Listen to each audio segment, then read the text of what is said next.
La cuestión de la presión fiscal es realmente un tema sustancial, es algo que realmente incumbe a los españoles, puesto que al final es importante para que entendamos todos y todos los españoles puedan comprender cuánto cuesta realmente el Estado, cuánto es lo que pagan, cuál es el precio que pagan para mantener las estructuras del Estado. Porque la semana pasada le planteé una pregunta y usted se amparó entre una media verdad y una mentira realmente para ocultar la verdad a los españoles. Y digo que una media verdad y una mentira porque yo le planteé cuál era el coste o cuánto era lo que se llevaba el Estado por cada trabajador que percibía el SMI, y usted respondió hablando solamente del IRPF. Esto es lo que se llama la falacia del hombre de paja. Usted, en vez de hablar de todo lo que se le está preguntando, contesta solo por una parte y además miente. Contesta solo por una parte porque los españoles no solo pagan IRPF, hay otras muchas figuras impositivas, claro, no solo impuestos, también cotizaciones a la seguridad social y al final infinitas figuras con las que soportan el peso del Estado.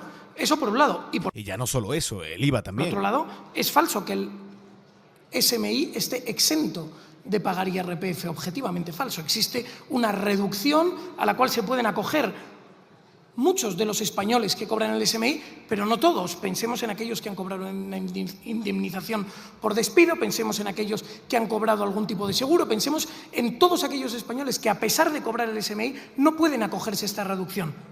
En definitiva, ahí está la media verdad.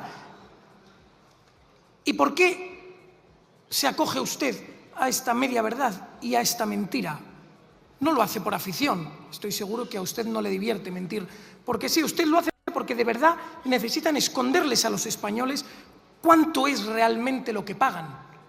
Porque el día que los españoles sepan cuánto cuesta, empezarán a exigir en consonancia a lo que realmente están pagando.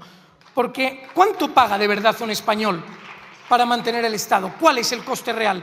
Pues bien, lo que hablábamos la semana pasada, un español que cobre el salario mínimo interprofesional, 15.876 euros, pagará primero la cotización a la Seguridad Social a cargo de la empresa, 4.762 euros. La cotización social a cargo del trabajador, 1.024 euros. IRPF calculado para Asturias, 334 euros. En total, impuestos o figuras tributarias directas, 6.122 euros. Salario neto, 14.516. Y a partir de ahí empiezan a pagar impuestos indirectos. Más de una tercera parte. Español, cada vez que sale de su casa, está pagando impuestos, aunque usted intente esconderlo. IVA, calculado para un consumo medio de 500 euros al mes. Es muy poco, 500 euros al mes. Que cualquiera de los que esté en su casa mire, por favor, en su tarjeta y nos diga a ver si son capaces de gastar en un mes menos de 500 euros, solo la compra, etcétera. Bueno, para un consumo estimado de 500 euros al mes a un tipo medio del 17% de IVA, piense que consumirán bienes al 21%, otros tipos reducidos, etcétera. 1.020 euros de impuestos al año por IVA. El IBI, un apartamento de 90 metros cuadrados en Gijón, sencillo, 2 habitaciones, no es gran cosa, 350 euros de IBI al año. Hidrocarburos, pues alguien que se gaste 70 euros al mes en gasolina, que también es muy poco. Poquísimo. Cualquier trabajador de Alcorcón que tenga que venir a Madrid se gasta mucho más que esto, estará pagando en impuestos 336 euros al año. La viñeta, el impuesto de vehículos de tracción mecánica, una furgoneta diésel estándar, paga 73 euros al año. Seguros, porque todas las primas de seguros llevan un impuesto, para quien no lo sepa.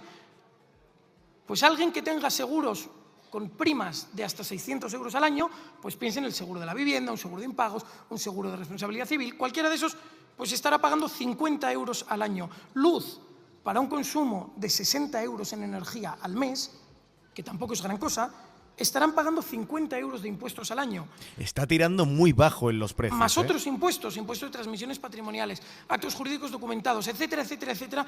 Un cálculo medio, que es la media que se paga en España, 200 euros al año.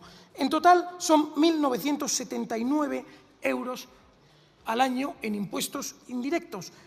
De tal forma que este español habrá pagado al Estado 8.201,42 euros en impuestos y demás figuras fiscales. Un español cuyo salario neto es de 14.516,38 es una burrada. euros. Es decir, estará pagando una cantidad equivalente al 55,8% de su salario en impuestos. Y señora ministra, suba aquí y atrévase ahora a decir que eso es mentira. Atrévase.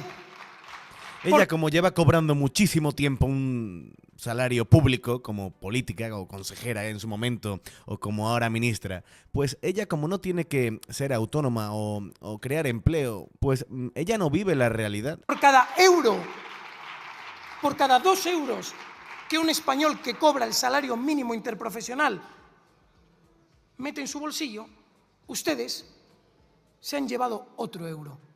Y esto es una situación que es grave. Estos 4 minutos y medio de José María Figaredo tendrían que verlo todos aquellos que cobran el salario mínimo. Pero es que si calculamos esos mismos pagos para un autónomo que logre prestar servicios por importe de 15.876 euros al año, la situación es aún peor. Porque verá que un 21% de esos servicios que ha prestado no son para él, son para ustedes, porque es el IVA. Y él tiene que ejercer como recaudador de impuestos. Viene la cuota de la Seguridad Social, viene el IRPF, las retenciones. Este autónomo sí tendrá que hacer una declaración para conseguir que le devuelvan lo que le han ido quitando durante el año. Más luego todos los impuestos indirectos. La situación real es que un autónomo que facture un importe equivalente al salario mínimo interprofesional tendrá un salario neto de 10.160,86 euros al año y habrá pagado al Estado por el camino 7.894 euros. Esto es un 75,72% de su salario. Es decir, por cada euro que este autónomo logra meter en su bolsillo, ustedes se han llevado 75 céntimos. Y lo mismo sucede si hacemos el cálculo para un español que gane 22.000 euros, que es el salario mediano. Es decir, el 50% de todos los españoles cobra 22.000 euros o menos. Pues estos españoles pagan, señora ministra, un 71,84%, un importe equivalente al 71,84% de su sueldo, se lo pagan a ustedes. Es decir, por cada euro que un español que gana 22.000 euros se mete en el bolsillo, ustedes se han llevado 70 céntimos por el camino. Y bueno, dirá ustedes que en otros países de nuestro entorno la presión fiscal es similar. Esto, de nuevo, es otra media verdad, porque lo cierto es que la presión fiscal no es un dato válido. Lo que hay que calcular es cuál es el esfuerzo fiscal. Piense usted que en Alemania, en España el sueldo medio roza los 25.000 euros, pero es que en Países Bajos son los 57.000, en Bélgica 55.000, en Alemania otros 55.000. Entonces, si usted le quita el 50% de su salario a alguien que cobra 25.000 euros, le deja con 12.500 euros al año. Es decir, una renta disponible de unos 1.000 euros al mes. Mientras que en Alemania, si usted le quita el 50% de su salario a alguien que cobra pues esos 55.000, le deja a usted con 2.000 euros al mes, exactamente el doble. Es decir, que usted nos diga que la presión fiscal que tenemos en España puede ser parecida a la de los países de nuestro entorno es absolutamente una media verdad, en la cual usted no puede escudarse ni ampararse para justificar lo que pagan los españoles. Y teniendo en cuenta lo cara que está la vida en España. Seguirá usted diciendo que, bueno, con estos pagos que hacemos a España, España ha logrado crecer más que los países de la Unión Europea. Esto lo dice usted últimamente bastante. Lo cierto es que nos encontramos ante otra media verdad que no quiere más que esconder la realidad. España, con la crisis del COVID que ustedes provocaron, por cierto, con sus medidas luego declaradas como inconstitucionales, España fue el país que más cayó de la Unión Europea y de la OCDE por la crisis del COVID. Y lo cierto es que no fue hasta el primer trimestre del año 2023 en el que España logró recuperar los niveles del PIB anteriores a la crisis del COVID. Entiéndanlo todos los españoles, es decir, España cayó una barbaridad y hasta el 2023 no logró recuperarse. Que nos digan que proporcionalmente es el que más ha crecido, hombre, claro, porque es el que más ha caído. Pero lo cierto es que España ha recuperado menos y peor y más despacio que otros países de nuestro entorno, como pueden ser, por ejemplo, Francia, Italia, Portugal. Por supuesto, estamos por debajo del nivel de recuperación de la OCDE y de la zona euro.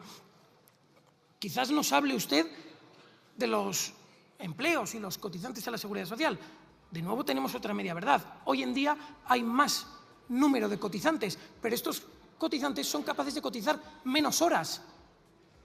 De hecho, hoy en España se cotizan menos horas semanales de las que se cotizaban en el año 2008, señora ministra. Es decir, que la situación en España está fatal. Y es que esta situación de recaudación récord y de extrema presión fiscal a la que usted somete a los españoles tampoco nos ha servido, por ejemplo, para rebajar la deuda. Que quizás alguien lo piense, ¿no? Estamos cobrando muchos impuestos, bueno, para pagar las deudas que teníamos. Tampoco, porque España está más endeudada que nunca en la historia. Es más, usted, señora ministra, ha reconocido a través del Ministerio que a día de hoy ya han adquirido el 80% de la deuda que tenían previsto adquirir para todo el año. Es decir, que en los 4 meses que llevamos de año se han endeudado ustedes por el 80% de lo que tenían previsto.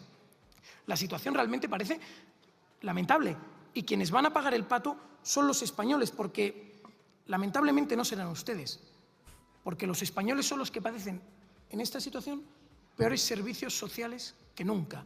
Nunca jamás las listas de la sanidad habían sido tan largas. En 31 de diciembre había 850.000 personas pendientes de una operación no urgente en la Seguridad Social. Y nuestros médicos o enfermeros están aguantando y soportando contratos precarios de forma sistemática. No han logrado ustedes solucionar tampoco esto.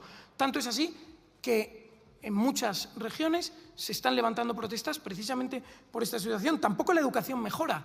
El informe PISA reconoce que en el año 2023 los resultados de España han sido los peores de toda la serie histórica. De nuevo, la educación española nunca había estado tan mal. Quienes sí están bien son, por el contrario, bueno, los amigos del gobierno. Pues la trama de corrupción del Partido Socialista con el señor Ábalos a la cabeza, la señora esposa del presidente y, sobre todo, los amigos de la esposa del presidente, que, por cierto, se ha abierto una investigación judicial precisamente hoy al respecto, que recibían subvenciones tras una mera recomendación de la esposa del presidente, el hermano del presidente, que acumula cargos públicos y que, sin embargo, cotiza y tributa en Portugal, los palmeros del Partido Socialista, pensemos en el señor Broncano, que conseguirá un contrato fantástico de 28 millones de euros, y, en definitiva, 28. Y como resumen, ustedes exprimen a los españoles que pagan más que nunca, sobre todo los más humildes, como ya hemos calculado, un español que tributa el SMI para cada 2 euros que se mete en su bolsillo, ustedes se llevan 1. Cada autónomo de España, para cada euro que se meten en su bolsillo, ustedes se han llevado por el camino hasta 70 céntimos. Y, sin embargo, los servicios no son mejores en España. Así que, por favor, señora ministra, explíquenos cuáles son sus planes. ¿Qué van a hacer ustedes? Porque yo creo que el español medio, en lo único en lo que piensa es en que ustedes dimitan de una vez. Muchísimas gracias. Después nos preguntaremos que por qué la gente tiene que trabajar en negro. La gente no trabaja en negro porque no quiera pagar a Hacienda. La gente trabaja en negro a día de hoy en España porque si lo trabajara todo en A, no llega a final de mes. Y esa es la realidad de miles y miles y miles y cientos de miles de autónomos en este país. Y ahora saldrá la verdulera esta, que lleva mascando chicle toda la intervención de Figaredo, a decir que todo es mentira, pero no aportará casi ningún dato. Acordarse de lo que estoy diciendo.